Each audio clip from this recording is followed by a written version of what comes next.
इंसानी ज़िंदगी के लिए अल्लाह ने 4 आलम का पैदा फरमाया। आलम अरवाह, आलम दुनिया, आलम बरज़ख और आलम आखिरत। हयात ज़िंदगी इन 4 आलम पर मुश्तमिल है और हर इंसान को इन 4 आलमों से गुजरना पड़ता है। दोस्तों, हम लोग आलम अरवाह से आए हैं और आलम दुनिया में रहे हैं और आलम बरज़ख में चले जाएंगे और हमें कल क़यामत के दिन आलम आखिरत में मरने के बाद इकट्ठा किए जाएंगे। दोस्तों, अल्लाह ने जब हमें पैदा फरमाया तो अरवाह की शक्ल में पैदा फरमाया और जिस आलम में रखा वो आलम अरवाह था। उसे आलम अरवाह इसलिए कहा जाता है कि वहाँ सिर्फ रूहें रहते हैं, जिस्म नहीं। वो आलम बारा है क्योंकि रूह पाक नूरानी होती है, इसलिए उसे आलम नूरानी भी कहा जाता है। इस्लामी रवायत के मुताबिक हमें ये बात पता चलती है कि हम उस आलम दुनिया में आने से पहले एक और आलम अरवाह में रह चुके हैं। ये रूह को इंसान के जिस्म के पैदा करने से पहले पैदा कर दिया गया, आलम अरवाह में रखा गया। रिवायत है कि रसूल अकरम ने फरमाया कि रूह को इंसान के पैदा करने से पहले पैदा कर दिया गया था।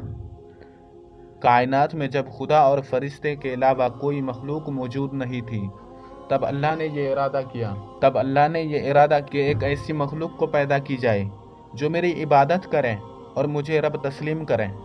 अल्लाह ने अपने नूर से आलम अरवाह को पैदा किया और अपनी ख़ास नूर से तमाम रूह को पैदा किया।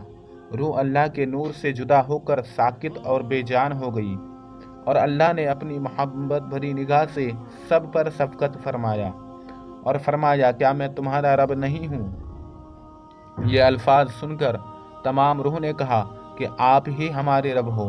उसी फितरत के साथ इंसान इस दुनिया में आते हैं, मगर यहाँ आने के बाद माहौल उसे अपना सांचे में डाल देता है।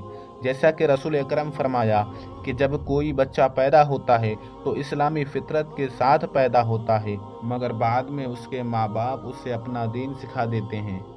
और ये बात कुरान में इस तरह है कि जब अल्लाह ने हज़रत आदम और उसके औलाद को पैदा किया तो उसे इकरार करवा दिया कि मैं तुम्हारा रब नहीं हूँ। बस वो कहने लगे कि हाँ, क्यों नहीं, आप ही हमारे रब हो। दोस्तों, ये इकरार इसलिए करवाया था कि क़यामत के दिन तुम ना कह सको कि हम इससे बेखबर थे। उसके बाद अल्लाह ने ऐलान किया कि अगर कोई भी दुनिया और दुनियावी से हिस्से को चाहेगा तो मैं उसे दूंगा।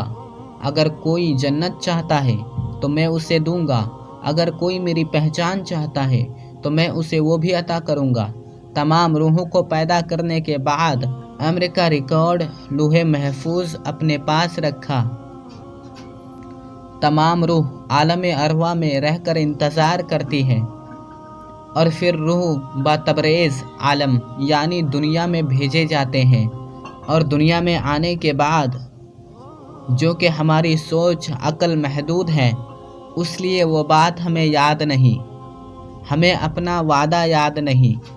फिर अल्लाह ने अंबिया अलैहिस्सलाम भेजने का सिलसिला जारी किया ताकि वो हमें बार बार किया हुआ वादा याद दिला सके।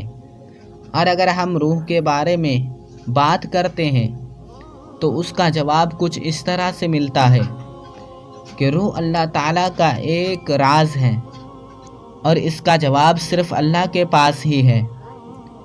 एक बार एक यहूदी रसूल अकरम के पास सवाल किया कि रूह क्या है।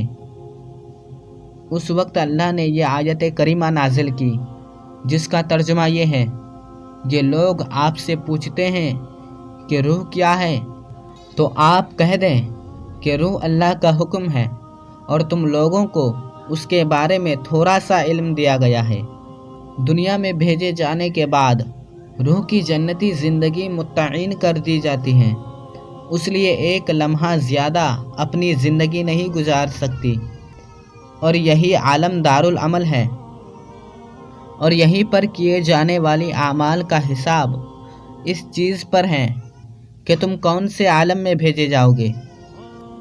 यानी आलम अरवाह से आलम दुनिया में आने का इंतज़ार करते हैं और दुनिया में अपनी उम्र की ज़िंदगी गुजार कर आलम बरज़ख की तरफ चले जाते हैं।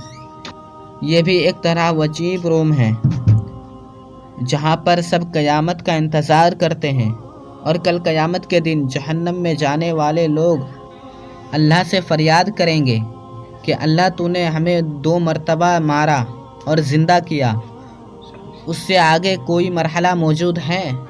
فرمائیں گے کہ آخری مرحلہ ہے جہاں پر لوگ ہمیشہ کی زندگی گزاریں گے۔ اور اس آیت مبارکہ میں موجود 2 مدتوں پر موجود رہی ہے، ایک عالم ارواح اور دوسری عالم دنیا میں اپنی زندگی گزارنے کی موت ہے۔ عالم دنیا میں جو روح کو لباس دیتا ہے وہ مٹی کے جسم کے شکل میں ہے، یہی جسم روح کا پنجرہ ہے، یہی روح اور جسم سے آپ کی زندگی ہے، آپ کی خوشی ہے اور سب کچھ ہے۔ یہی روح ازل اپنے رب سے ملی ہے اور یہی روح اپنے رب کی آواز سنی ہے اور اپنے رب کو دیکھا ہے، اور اس روح نے عہد کے جواب میں قال البلاغ کہا تھا، اور یہی روح دوبارہ اپنے عالم کی طرف بھیجے جائیں گے۔